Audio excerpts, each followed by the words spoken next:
Datos preocupantes sobre comprensión lectora y matemáticas entre los estudiantes de ciclo básico de secundaria.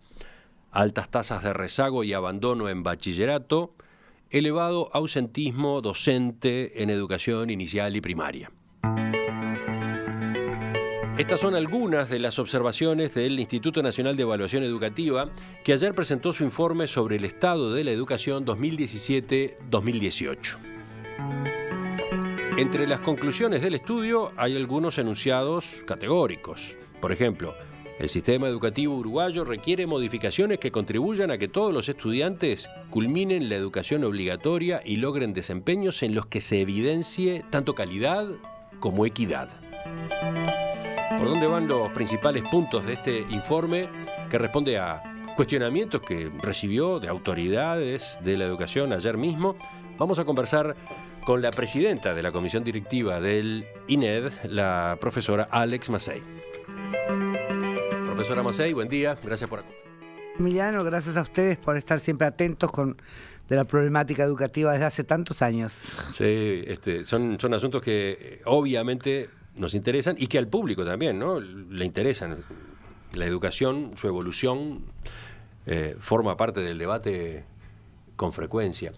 Vayamos justamente a lo que está produciendo el INED, el Instituto Nacional de Evaluación Educativa. Este es el tercer informe del estado de la situación de la educación.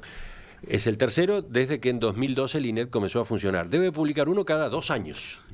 Lo establece la ley, uno cada 2 años. En este caso recoge insumos relevados en 2017 y 2018. Bueno, sí, es cierto. Además de este informe, indudablemente que el Instituto tiene otras actividades. La competencia del Instituto es evaluar la calidad del sistema educativo desde la educación inicial, primaria y media, y contribuir al logro de cumplir con el derecho a la educación de los niños, niñas y adolescentes. De manera que este informe, centrado un poco en los objetivos que tiene el Instituto, indudablemente, nos enfocamos en el derecho a la educación, pero en una perspectiva un poco más amplia, que es quizá lo que pueda llamar la atención, porque los datos que tenemos son bastante conocidos. Pero el foco de este informe tiene que ver con aquello de que el derecho a la educación no se alcanza solo con el acceso y la permanencia en el sistema educativo, que eso sí se ha logrado y se ha ido avanzando bastante rápido. En el ingreso de los chicos de educación inicial y primaria tenemos prácticamente universalizada la matrícula en 4 y 5, 3 está muy cerca, 2 está el plan CAIF. Digo, el país ha optado por ir hacia atrás en este tema y bueno, nos hemos quedado ahí rezagados en lo que tiene que ver con el bachillerato. El bachillerato es un tema aparte, el instituto lo tendremos que tomar en próximos estudios, porque realmente es un problema, porque no es que no ingresen, también ingresan, pero se pierden y no culminan, de manera que ahí, en las distintas modalidades de bachillerato, de manera que se requiere un estudio particular. Entonces, en ese sentido, la ampliación de este concepto del derecho a la educación de los jóvenes pasa también en una nueva interpretación desde el marco de una nueva generación, también en entender el derecho que tienen a aprender y a participar. Esas son de algún modo las líneas que trae Naciones Unidas, incluso en el ámbito de lo que es la educación en el 2030. Usted dijo al pasar recién algo así como que el informe no trae grandes novedades. Es cierto. Se basa en información que ya de hecho circulaba. Se basa en información que circulaba y se basa muchas veces en constatar información que se dio a través de otros medios. Una de las cosas que produjo el Instituto y que hoy podemos decir que es una adquisición para el país, tiene que ver con la estructuración de un sistema de evaluación de logros educativos nacional y continua, que se llama Aristas, que está en tercero de primaria, sexto de primaria y tercero de ciclo básico. Y en este informe quizá lo novedoso es que adelantamos algunos de los datos de este informe de ciclo básico que vamos a presentar a final de año. Esa línea, la de Aristas, es aquella en la que el INED está incorporando investigación propia, digamos. Está incorporando investigación propia y está haciendo una evaluación de logros educativos, primero en base a los programas oficiales del país. porque si miramos otras evaluaciones internacionales, en general evalúan lo que debería saber, pero no lo que se debería enseñar, que es de algún modo en donde se apoya el INED. Por otra parte, también evaluamos lo que se llama oportunidades de aprendizaje, o sea, cómo ven los maestros su programa y cómo van su programa, y se cruza información de las familias y de los estudiantes, además de que también se avanza en un estudio sobre habilidades socioemocionales y ciudadanía. Creemos que todo ese paquete hace al logro educativo, y además en lo que tiene que ver con matemáticas y lengua, que son los dos ejes básicos del desarrollo del razonamiento. También es interesante el corte que hace y cómo trabaja las distintas maneras de enseñar y de aprender el lenguaje y las matemáticas. Por ejemplo, en lengua, lo que es cómo es una lectura crítica, que es una lectura inferencial, y eso ha ayudado muchísimo a trabajar con los maestros. Lo estamos haciendo y ayuda mucho a trabajar con los maestros, y ayuda también a definir otra cosa que el país hoy por hoy podemos decir que está avanzando, que tiene que ver con lo que son los perfiles de egreso de los estudiantes, que hoy no existen. Yo recuerdo cuando empezó el instituto, en esta misma mesa en perspectiva, Grompone decía, ¿y qué van a evaluar si no se sabe lo que tienen que enseñar? Bueno, en ese diálogo estamos con las autoridades, tratando de ir definiendo perfiles de egreso por nivel que tienen que saber al tercero, a sexto y a tercero del ciclo básico. Por eso los niveles que nosotros ponemos no damos cuenta de cuál es el nivel satisfactorio. Bueno, de eso íbamos a hablar dentro de un rato. De manera que lo que eso es una descripción de lo que saben hacer, ¿verdad? Desde lo más elemental a lo más complejo y diferente. Por eso que digo que en realidad, en el caso del ciclo básico, cuando saquemos este informe completo va a ser novedoso, porque desde el año 98 que no se hace ninguna evaluación en ciclo básico más que la de PISA, que solo toma, bueno, como sabemos, es una evaluación externa, y que solo toma los alumnos de 15 años, estén donde estén, no necesariamente el tercero, a veces están rezagados en años anteriores, o a veces están adelantados en otros años. Esta metodología del INED es distinta. Es distinta porque toma sobre la base el programa que se debe dar, ¿verdad? Que aprobó el Consejo de Educación Primaria y Secundaria, y sobre eso es sobre lo que se evalúa. Y evalúa a todos los alumnos de tercer año, de todas las modalidades. Mira que ciclo básico tiene muchas modalidades, porque se da ciclo básico en secundaria, en educación técnica, las escuelas de alternancia, los ciclos básicos tecnológicos, los FPB, séptimo, octavo y noveno en primaria. Hay distintas modalidades de abordaje de ciclo básico en el Uruguay. Una pregunta más a propósito del informe en su conjunto. Quizás los oyentes recuerden que en torno a la publicación de este estudio hubo hace algunas semanas una polémica cuando trascendió que el presidente del CODICEN, Wilson Neto, había propuesto al INED que se postergara la presentación. ¿Por qué? Porque estamos en año electoral. ¿Ocurrió eso? ¿De qué manera? Bueno, yo lo aclaré. En realidad, cuando uno trabaja con un equipo, indudablemente no hubo un planteo oficial de ninguna naturaleza. Simplemente hice un comentario si considerábamos pertinente o no que se presentara. Dijimos que sí, no hubo inconveniente. Quiso hacer un aporte, me parece. Pero no, casualmente cae en año electoral. ¿Cómo influye ese factor en este informe? Bueno, para nosotros nos pareció que justamente el ser año electoral era una coyuntura favorable para contribuir a poner el foco en alguna problemática de país que hay que resolver y que tiene que ver con la inequidad de los resultados de aprendizaje. Lo que decíamos hace un rato, ¿verdad? Si bien hoy se ha avanzado en el ingreso de estudiantes al sistema educativo, yo siempre digo, cuando yo iba al liceo, 3 de la edad íbamos al liceo, los otros 7 quedaban afuera. Hoy los tenemos a todos dentro del ciclo básico, pero lo que se trata es de ver, bueno, cómo aprenden. Pero entonces lo que se busca con el informe es contribuir al debate de los candidatos y de los partidos en torno a estos asuntos. También, y sobre todo el presupuesto. No nos olvidemos que este es el informe anterior a la elaboración de un nuevo presupuesto y creemos que poner el foco en algunas temáticas también va a ayudar a priorizar algunos temas.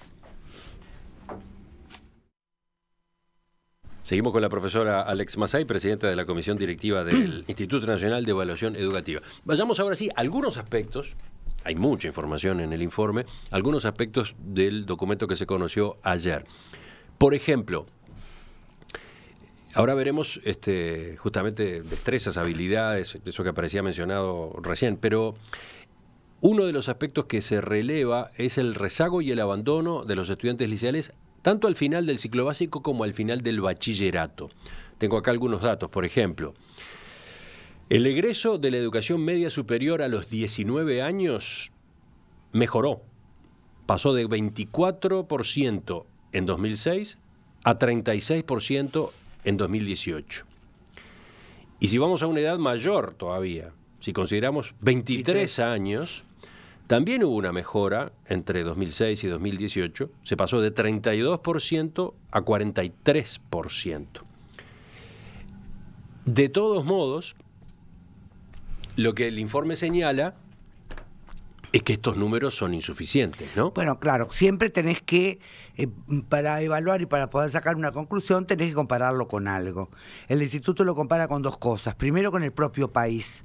Si bien ha habido un esfuerzo de crecimiento grande, allí estamos hablando de 12 puntos casi, si lo comparamos con el país, en otros momentos de la historia, en la década del 90, hubo picos similares de crecimiento de egreso en el país, de manera que no podemos decir que sea el momento en el que mayor crecimiento hubo, sino que es un pico de crecimiento importante, valorable, por cierto, y muy interesante.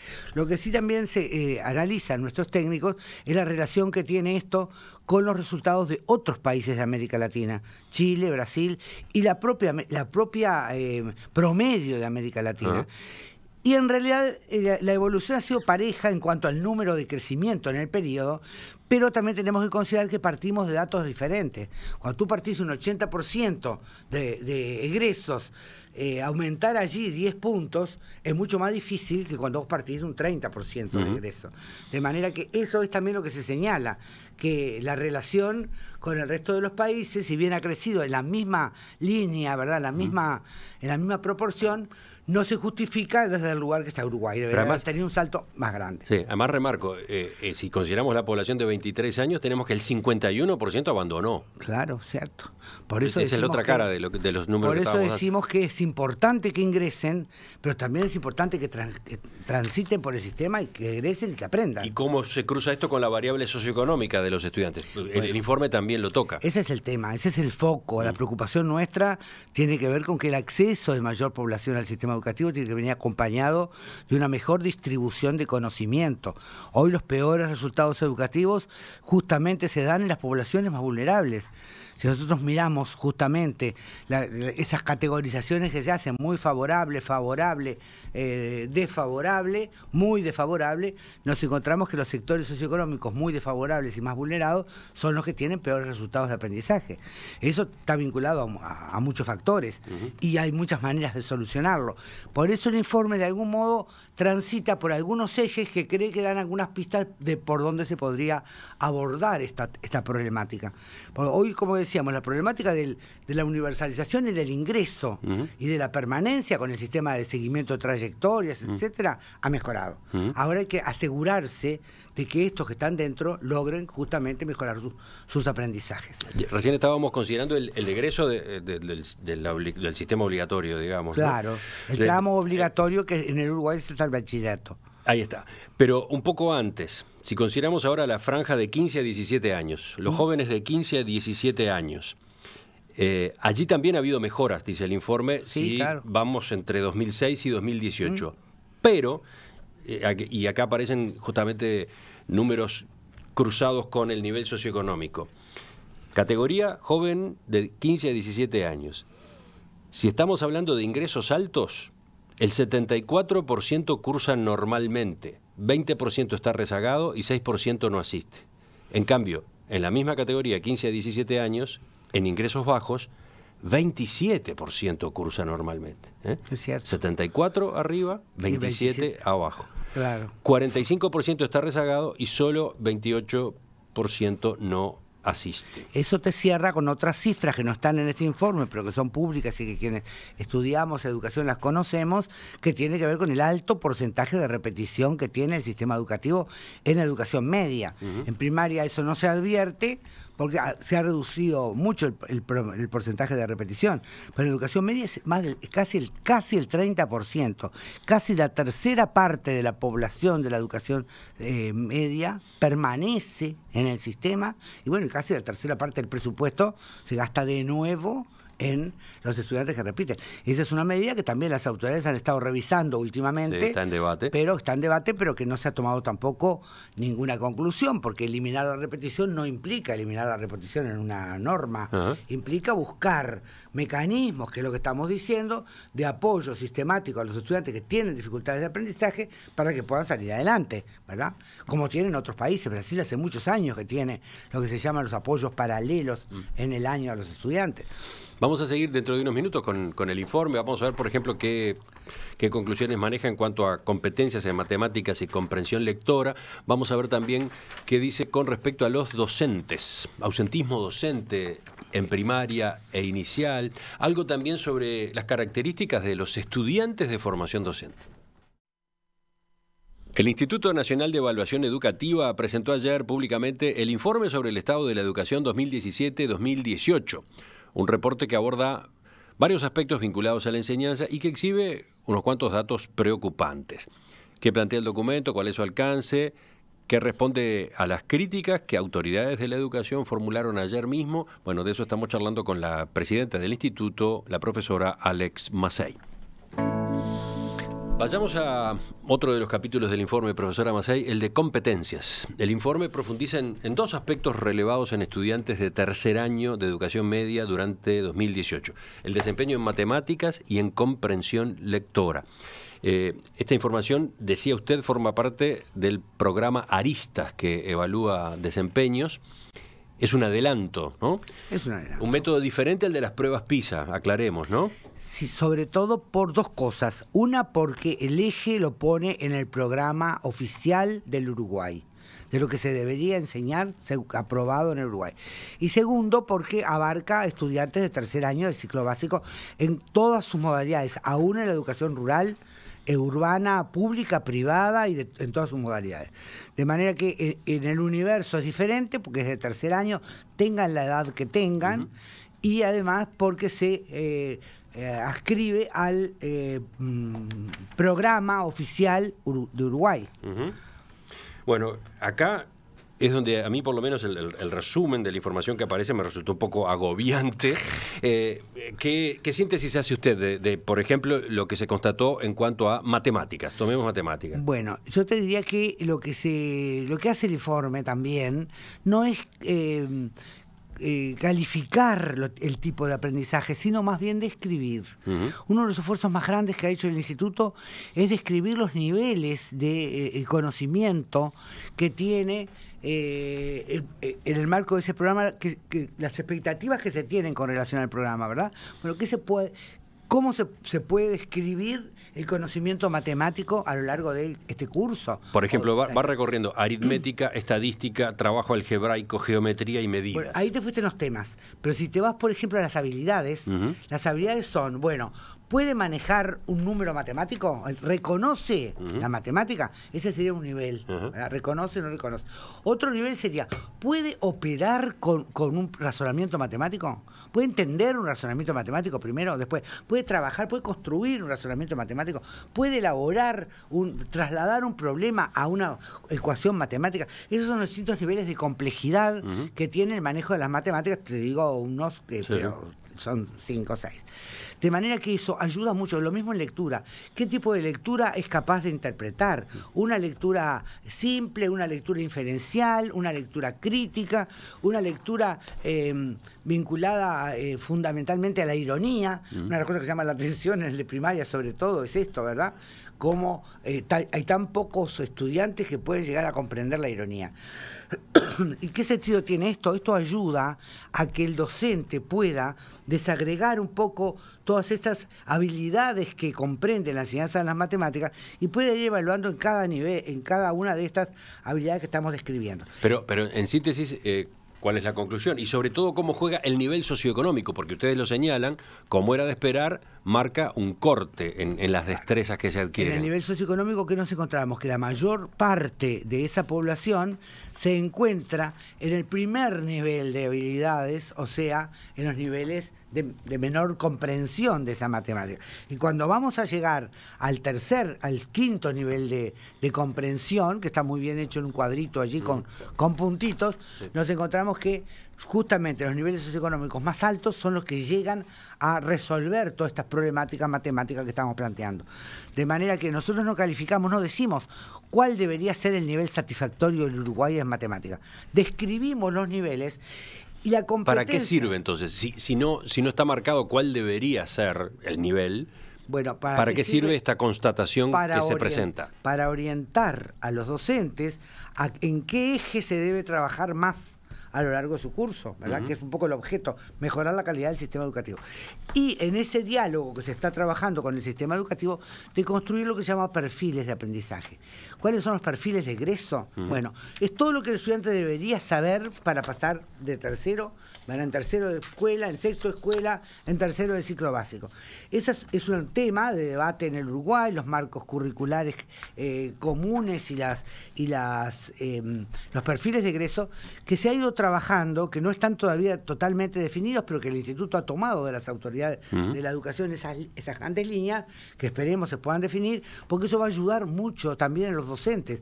De pronto no es solamente definir el marco en base a estos programas, de pronto hay que redefinir los programas, y también ayuda este estudio del INED a revisar los programas si son adecuados o no son adecuados para el nivel en el que se están planteando. Primaria, por ejemplo, ya estamos trabajando con el informe de Aristas y ha sido muy exitoso. Ha corrido muchos velos en los maestros el empezar a ver que no hay una sola manera de enseñar a leer, sino que hay que leer también enseñar a leer a través de distintos textos, de distintos objetivos y de distintas maneras. Y hoy se está trabajando mucho con los maestros, desde el informe del INED. Ajá. De manera que lo mismo va a ocurrir seguramente en el ciclo básico cuando podamos entregar el informe completo. Pero lo que decíamos en los resultados, los datos son más o menos los mismos que tenemos. Los resultados están... ¿Cómo que son más o menos los mismos? Claro, los mismos datos, la misma información que tenemos, tanto de primaria como de PISA. Ajá. No hay grandes cambios en lo que tiene que ver con el manejo de las matemáticas. ¿Y entonces la virtud cuál es? En altos... ¿El ordenamiento de la información, la presentación? Sí. No, y la virtud de este informe es que va a ser comparativo, porque es un informe, como decíamos, nacional y continuo. Este es el primero que se va a hacer, es de base. Dentro de 3 años, cuando sea el próximo, se podrá hacer un estudio comparativo, que hoy no lo podemos hacer, ni con PISA, ni con el que hace la DIE, que tú me preguntabas hace un rato. Sí, yo le mencioné la pregunta que venía de la audiencia, una de las preguntas. Ariel, concretamente, consulta: ¿cómo dialoga INED con las pruebas de evaluación en línea que diseña Codicen? ¿Tiene sentido que un país tan chico tenga 2 organismos evaluadores? Bueno, el país, yo te diría que no tiene 2 organismos evaluadores. Tiene la Dirección de Evaluación e Investigación Educativa, que es un departamento del Codicen, que depende de Codicen, y tiene un Instituto Nacional de Evaluación Educativa creado por ley, que es autónomo y que tiene como competencia el informar, el evaluar la calidad del sistema educativo, cuyos destinatarios es la sociedad en su conjunto. De manera que los diálogos, yo te diría... ¿Pero tiene sentido que haya 2 evaluaciones? Bueno, yo creo que son distintas las evaluaciones, porque la del sistema educativo tiene que ver con controlar su propio desempeño para realizar sus propias políticas. En el caso del instituto es una información nacional que tiene que ver con orientar a la población, con organizar la información justamente del sistema educativo y poder dar cuenta de cómo está el país. No se hace evaluación de políticas ni de autoridades, a pesar de que algunos planteen estas cuestiones. Enseguida vamos a decir eso, pero antes vamos a pasar a otros aspectos del informe. Profesora Mazzei, otro de los puntos relevados es el ausentismo docente en educación primaria e inicial a partir del relevamiento de 2017. Tendríamos que empezar explicando por qué es primaria, porque es en el único subsistema en el que había datos sistematizados. No quiere decir que se haya tomado ese ni porque sea mayor ni menor, sino simplemente como una referencia, porque es donde estaban los datos sistematizados y a nuestro alcance. Bueno. Y nosotros sus sistemas no los pudimos obtener. Yo tengo acá algunos números que saqué. En promedio, en 2017, los maestros de primaria e inicial faltaron 20 días. El 17% no tuvo inasistencias, 18% no tuvo inasistencias. El maestro cero falta sería este. 12,5% tuvo de 1 a 5 inasistencias. 22% tuvo de 6 a 10, 16% tuvo de 11 a 15 inasistencias, el 10%, digamos, faltó de 16 a 20 veces y el 22% más de 20 veces. La mayoría de las faltas de 2017 correspondieron a certificaciones por enfermedad, 40%, que se incrementan durante el invierno y al final del año lectivo. Y los motivos psíquicos son los de mayor recurrencia. 10% de las ausencias responde a medidas sindicales, paros. Bueno, este trabajo que hace el instituto, bueno, trata de explorar, investigar qué es lo que está pasando con la profesión y con el ejercicio de la profesión. Así estamos desarrollando una encuesta de salud ocupacional que tiene que ver con cómo afecta el ejercicio de esta profesión la salud de las personas, de los docentes fundamentalmente. Esta encuesta va a salir también muy pronto. No hay antecedentes en el país de una encuesta de este tipo. No obstante, sí hay algunas referencias que nos llaman la atención. Por ejemplo, un docente cuando se jubila, cada 4 años de trabajo se le computan 5. O sea que algún desgaste o algún afecto en su salud debe ocurrir. De manera que estudiar sobre los problemas que tiene el ejercicio de esta profesión parece ser también un camino importante a la hora de pensar en, bueno, ¿por qué están esas faltas? ¿Verdad? No es cuestión de, no es para condenar la falta, es para observar cuál es la problemática que tiene el ejercicio de una profesión compleja, que hoy está muy devaluada, lo planteamos en otro capítulo, y que constituye justamente, si se observa cómo se desarrollan esas faltas, lo vemos que se van incrementando a lo largo del año. O sea que la acumulación de desgaste por el ejercicio de esa práctica a lo largo del año se ve que acumula efectos de enfermedad y de licencia. Lo dijo recién. El informe también traza un perfil, una especie de perfil de aquellas personas que optan por estudiar formación docente. ¿Qué utilidad tiene esa información? Bueno, esa información es parcial, es un informe que ha hecho un equipo de la universidad en el que se ha hecho un seguimiento de la cohorte de PISA del año 2009 y de esa cohorte de PISA del año 2009, quienes hoy, en el año 2016, ingresaron a la universidad o pudieron llegar a nivel terciario. Hay términos que no se entienden fácilmente. La cohorte de PISA. Bueno, quiere decir, los alumnos que fueron evaluados en PISA en el año 2009, ahí está. Se lo fue siguiendo a ver qué pasó con su vida. Y entonces se encontró que cuando terminaron el bachillerato, ¿qué opciones tomaron? Bueno, terciarias. Los que decidieron por seguir estudiando educación terciaria, algunos fueron a la universidad, y otros fueron a formación docente. De los que fueron a formación docente, de ese grupo, ¿quiénes son los que fueron a formación docente? Mayoritariamente los estudiantes que tuvieron peor desempeño en el sistema educativo.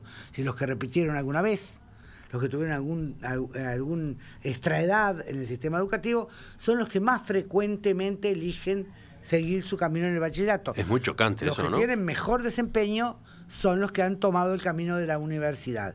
Es un estudio... Es una referencia, ha habido otros estudios también sobre el acceso a formación docente que hizo González, me acuerdo, en alguna oportunidad, que es bastante coincidente. Digo, es un estudio, pero es un llamado a atención, ¿no? Que nos debería también interpelar. Acá también aparece, por otro lado, el cruce socioeconómico. El cruce socioeconómico y la inequidad, estamos planteando. Aquí tenemos que justamente la población de formación docente, o sea, los docentes, también son el sector de población que tiene mayor vulnerabilidad.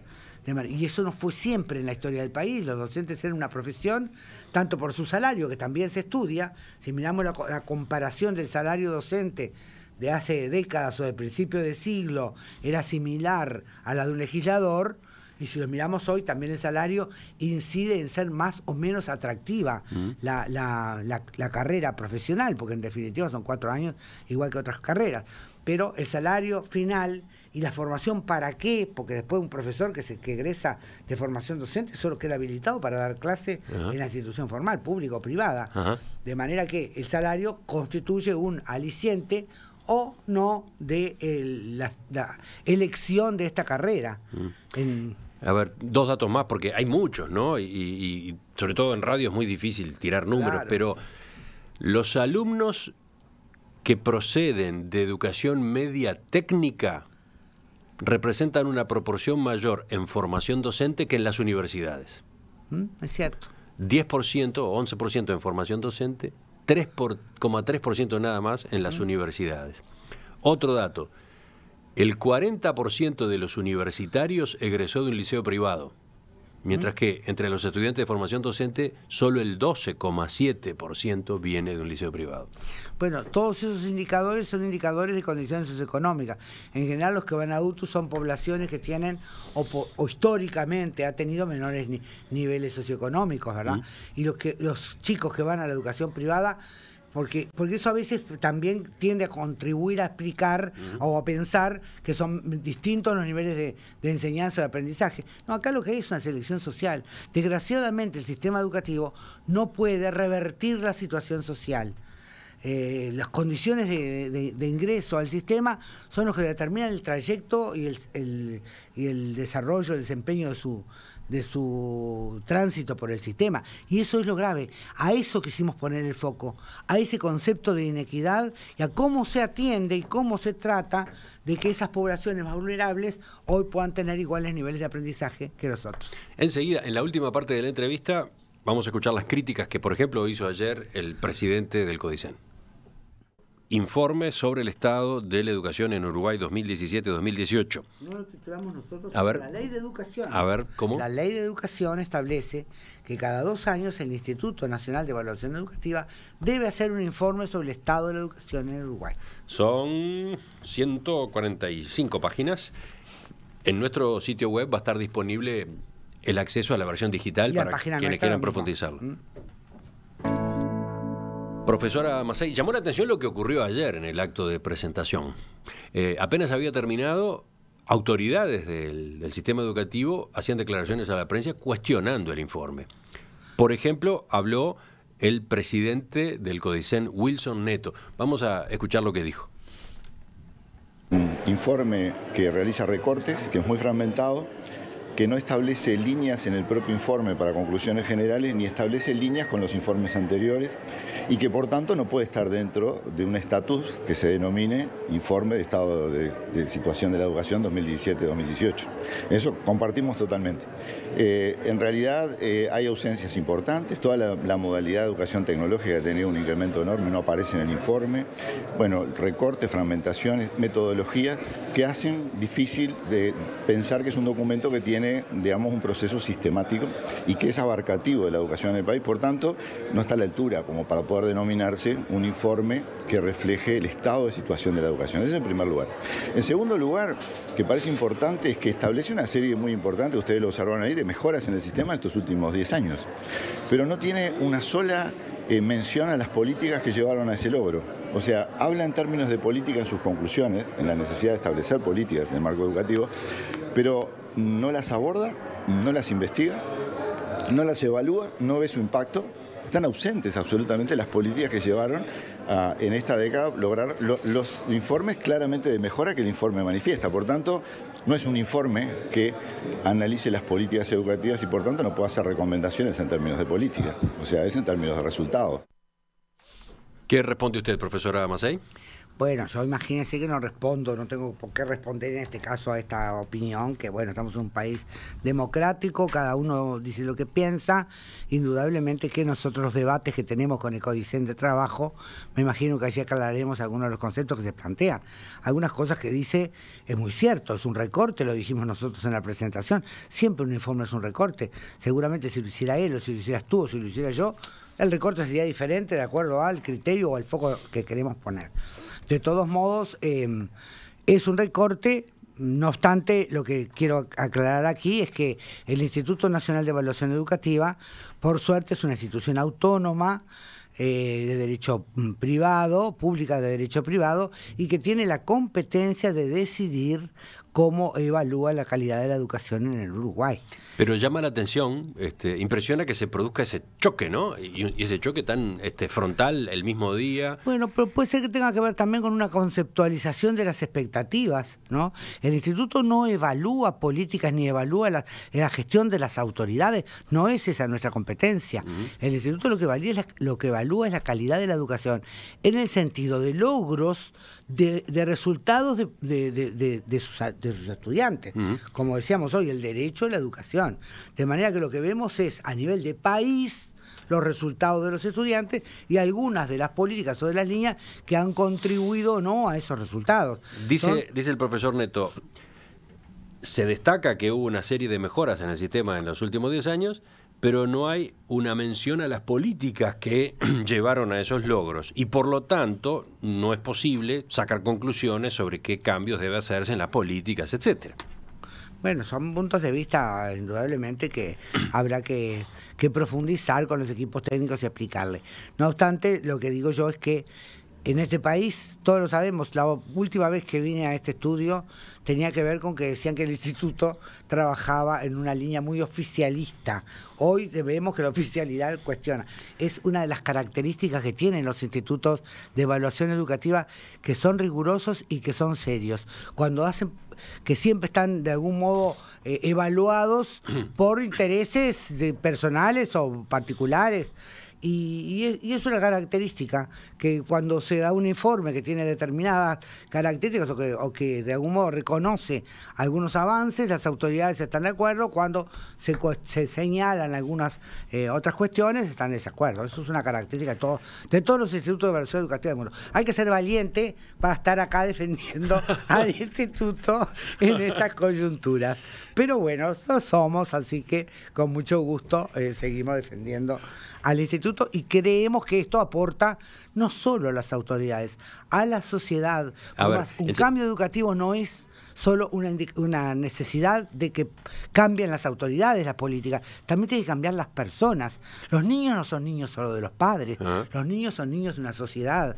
Y esta información sistematizada, organizada, ayuda también a que la sociedad toda y los padres y los estudiantes empiecen a darse cuenta de que esto es un problema que hay que resolver. Vamos a otra repercusión.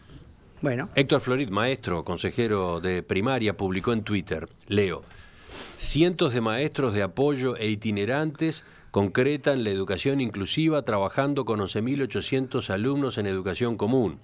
Otros niños asisten a escuelas Mandela o especiales y 1.500 son vistos por equipos psicosociales. Mucho trabajo que el informe del INED no aprecia. Bueno, en general, lo que nosotros, sigo insistiendo en lo mismo, lo que miramos es el resultado, no la política. En el resultado, a veces las experiencias que son muy importantes que se hacen en el sistema educativo, liceos de tiempo completo, pero son muy poquitos, ¿verdad? Extensión horaria en algunos casos, son muy poquitos. Lo que se mira también es la política en relación a la cobertura nacional. Y muchas veces esas experiencias que plantea Héctor Florit, es cierto, son muy valiosas, pero son muy pocas. Y todavía el instituto no se ha abocado a estudiar en particular algunas políticas, que sí es una cuestión importante. Lo vamos a hacer por ejemplo, en relación a este problema de los aprendizajes. Bueno, cada tanto aparece la discusión de si el plan Ceibal está resultando útil o no, ¿no? Desde el punto de vista de las habilidades, del desarrollo de los alumnos. Eso lo mencionaba de algún modo Neto en la declaración que escuchábamos hace un rato. No se lo toma en cuenta. Bueno, indudablemente que el plan Ceibal ya es un plan que está instalado en el país y forma parte del sistema educativo nacional. El plan Ceibal ha sido fundamental, un elemento de inclusión, pero no solo de inclusión educativa, de inclusión social. Estamos evaluando con un organismo internacional que es el ISILS, en acuerdo con el plan Ceibal, justamente las habilidades que están desarrollando nuestros jóvenes del sistema educativo en relación a la tecnología. Hay un trabajo que están haciendo específicamente en esa materia. Es una evaluación internacional que es como PISA, pero que se llama ISILS, que seguramente a fin de año también esté pronto, ya están casi los resultados, que tiene que ver con evaluar habilidades y competencias desarrolladas a partir de la tecnología, que además es comparativo del Uruguay. Es Uruguay, España, Finlandia, creo, Suecia, no recuerdo qué países, pero es un estudio comparativo de distintos países que estamos estudiando también esas habilidades. Indudablemente, el plan Ceibal ya forma parte del contexto educativo en el país, ¿verdad? No es un elemento nuevo que hoy se agregue y que podamos decir que eso es lo que ha cambiado. Eso forma parte de ese contexto y en ese contexto están estos resultados. Para terminar, vuelvo a mensajes de la audiencia, en este caso de Mónica, que dice: las inequidades que señala el informe del INED en los aprendizajes de estudiantes vinculados a distintos contextos no las puede solucionar solo el sistema educativo, Ya lo había advertido el informe Rama en la década del 90. ¿Qué aprenden y quiénes aprenden en las escuelas del Uruguay? Mucho antes, yo le diría, Mónica, ya en la década del 60, si nosotros leemos las experiencias de las misiones sociopedagógicas, y en esto Floris se debe acordar, con el maestro Miguel Soler, que todavía lo tenemos entre nosotros, esas experiencias de las misiones sociopedagógicas estaban orientadas justamente a trabajar en una política integral, el sistema educativo, el sistema de salud, el sistema universitario, en aquellas misiones sociopedagógicas que después fueron clausuradas y cerradas y que no se desarrollaron. Pero digo, primaria además tuvo, y eso hay que reconocerlo, en la historia del país, grandes iniciativas ante los problemas. Fueron los primeros que crearon estas misiones sociopedagógicas para tratar de abordar esos problemas. Crearon las escuelas al aire libre o de tiempo completo cuando empezaron a generarse también problemáticas sociales con relación a las enfermedades. Está bien, pero a donde apunta la oyente es a que un informe como este no tiene como destinatarios solamente a los actuales organismos de la educación y sus autoridades. Claro. No tiene como destinatarios tampoco a quienes en los partidos políticos se especializan en educación. Claro. De algún modo... es un problema social. El destinatario de este informe es, por ejemplo, en un partido político es todo el programa de un partido, o buena parte del programa de un partido, bueno, y ni que hablar en el debate en la sociedad. Bueno, por eso quisimos poner el foco, porque también involucra definiciones de carácter económico. Siempre se discute mucho el tema del presupuesto de la educación. El presupuesto de la educación es esencial, el salario de los docentes, como decíamos hoy, las condiciones de funcionamiento de los centros educativos, la distribución de los recursos en los centros educativos. Cuando hablamos de descentralización, hoy hay descentralización en los departamentos, pero eso también tiene que ir acompañado de una distribución de recursos. Tiene que haber una mayor gestión más integrada, que también se ha construido a nivel territorial, pero entre lo que es el Ministerio de Salud Pública, para las derivaciones. También en un capítulo, que no sé si lo has leído, Emiliano, que tiene que ver con el problema de la discapacidad. Claro. Los estudiantes que tienen capacidades diferentes. Como en el sistema educativo tampoco hay un tratamiento específico para esta problemática, que nosotros la advertimos en la medida que fuimos a aplicar aristas, y ahí nos encontramos con que los instrumentos que elaboró el instituto no son adecuados para determinados perfiles de estudiantes que no son la media común de los estudiantes del sistema, y que sin embargo están integrando el aula. Cuando ahí hicimos una investigación de qué recursos tienen, cómo se aborda esta situación de tener estudiantes con habilidades diferentes, y bueno, nos encontramos con que en la mayoría de los colegios o de los centros educativos más pobres es donde hay menos recursos. En los centros educativos que tienen mayores recursos, las familias con mayores recursos, ahí es donde aparecen también algunos otros recursos. Profesor Alex Masay, presidenta de la Comisión Directiva del Instituto Nacional de Evaluación Educativa, gracias por acompañarnos esta mañana. No, gracias a ustedes por invitarnos, y vamos a tener otros productos este año, que tenemos una actividad muy intensa para poder seguir compartiendo la encuesta de docentes, los resultados del ciclo básico, de tercer año del ciclo básico, que tenemos ahí un componente también específico de estudio en lo que es la educación rural, que no es menor en este país. Y bueno, estaremos entonces, sí, como siempre. Sí, con mucho gusto volvemos a charlar. Encantada, gracias. Ya seguimos, viene la tertulia de este viernes.